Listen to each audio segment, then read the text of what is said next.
1750 కోట్లతో ఎన్టీఆర్ విగ్రహాన్ని కట్టుకుంటూ ఉన్నారు అమరావతిలో. నారాయణ గారు ప్రశ్నించారు కదా. ఏమో జనసేన వాళ్ళు ఒప్పుకోవట్లేదు కదా, నాకేం తెలుసు. ఎన్టీ రామారావు విగ్రహం 1700 కోట్లతో పెడతానంటే మా సంగతి దేవుడు జనసేన వాళ్ళు ఒప్పుకోవట్లా, సొంతంగా పెట్టుకోమని అంటున్నారు. ఎన్టీ రామారావు కొడుకులు బోళంగా ఉన్నారు, చంద్రబాబు ఉన్నాడు, వాళ్ళు డబ్బులు వేసి పెట్టుకోమంటున్నారు. ప్రభుత్వ సొమ్ముతో ఎందుకు అంటున్నారు? అన్నీ దుంపదేగా. మెడికల్ కాలేజీలు మెయింటైన్ చేయడానికి డబ్బులు ఏమన్నావే? ఫీజు రీఎంబర్స్మెంట్ ఇవ్వడానికి డబ్బులు ఏమన్నావే? ఆరోగ్యశ్రీ ఇవ్వడానికి డబ్బులు ఏమంటున్నావే? రోడ్లు వేయడానికి డబ్బులు లేవు, గుంటలు పుడుస్తానంటున్నావే.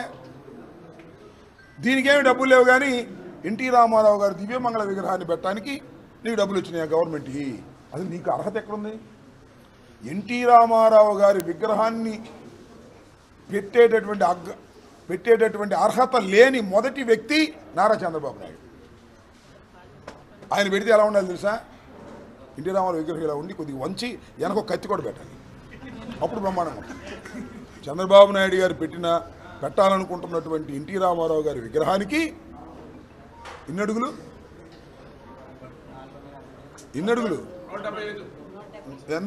మరి అన్ని అడుగుల్లో మధ్యలో కొద్దిగా అట్ట వంచి వెనక పెద్ద కత్తి పిడి పెట్టాల, అప్పుడు బ్రహ్మాండంగా ఉంటుంది. అన్ని దుర్మార్గమైనటువంటి చంద్రబాబు నాయుడుకి అసలు అర్హత ఉందండి?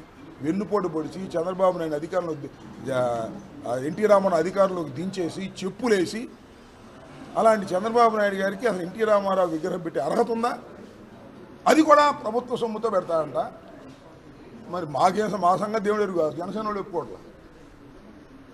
జనసేన వాళ్ళే అసలు నువ్వు నీ డబ్బుతో పెట్టుకో, నీ దగ్గర డబ్బులు లేవా, లేదా బాలకృష్ణ దగ్గర డబ్బులు లేవా, ఎన్టీ రామారావు కుటుంబానికి డబ్బులు లేవా, వాళ్ళతో పెట్టుకోమంటున్నారు.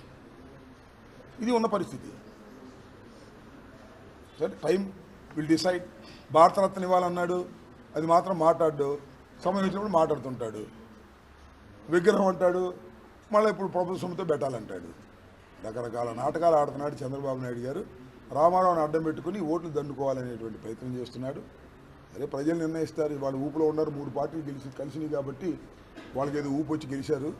రాబోయే కాలంలో చూద్దాం. ఇప్పటికే పశ్చాత్తాపడుతున్నారు, ఎందుకు ఓడించుకున్నావు రా జగన్మోహన్ రెడ్డిని అని. ఏమంటావమ్మా?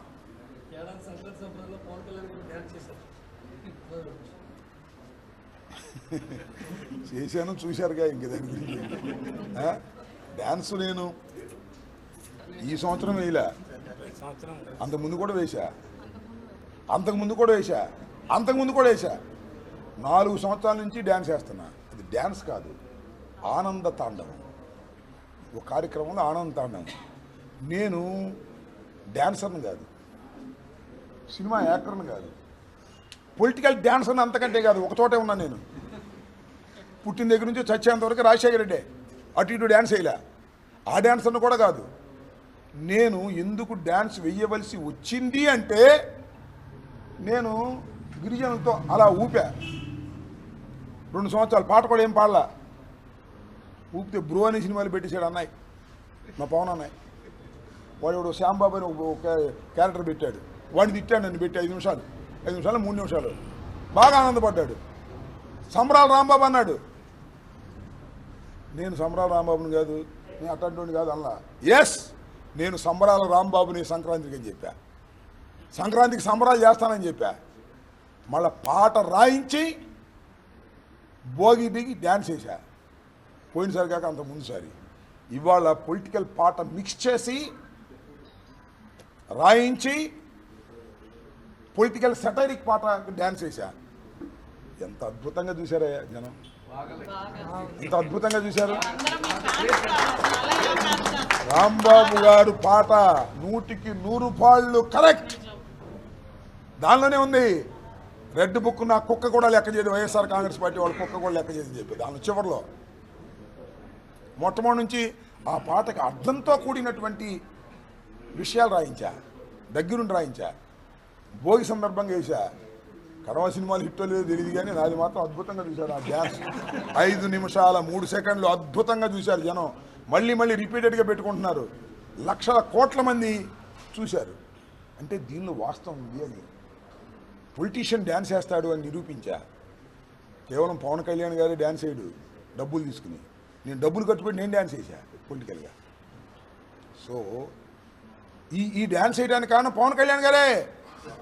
నన్ను గేలి చేశాడు కాబట్టి ఆ గేలి చేసిన దాన్ని వెంటబడి అది గేలి కాదు వాస్తవం నిరూపించా, శభాష్ అనిపించా.